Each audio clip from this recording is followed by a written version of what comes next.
የኔ እህት ሰላም ላንቺ ይሁን። የኔ ችግር ከአንድ ጊዜ በላይ ማድረግ እየፈለግኩኝ ብልቴ ደግሞ አይቆምልኝም። አመሰግናለሁ። ሁለተኛ ዙር ዝግጁነት ማጣት አብዛኛው ጊዜ ስነልቦናዊ የሆኑ ነገሮች ናቸው። አብዛኛዎቹ ስነልቦናዊ ነው ብለን የምንላቸው በተለይ ደግሞ ግንኙነት ፍላጎታቸው በአጠቃላይ በጣም አነስተኛ የሆኑ ወንዶች የተለያዩ አይነት የስንፈተ ወሲቦች ኖሮባቸው ግንኙነት ያላቸው ሞራል በጣም እየቀነሰ ከሆነ በስራና በሌሎች ምክንያት ጭንቀትና ድካም ካለባቸው ብዙ ጊዜ ለሁለተኛ ዙር ግንኙነት በጣም አቅም ሊያጡ ይችላሉ።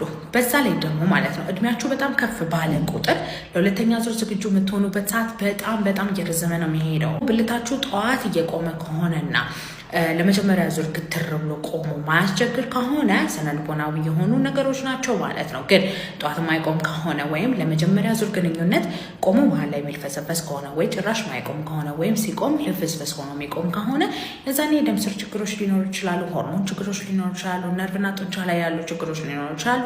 መታችሁ ቼክ መደረግ ትችላላችሁ። በማንኛውም ስንፈተ ወሲብ መታከም ከፈለጋችሁ ባዮ ላይ ባስቀመጥኩት ስልክ ቁጥር ደውላችሁ ቀጠሮ ማስያዝ ትችላላችሁ። ባይ ባይ።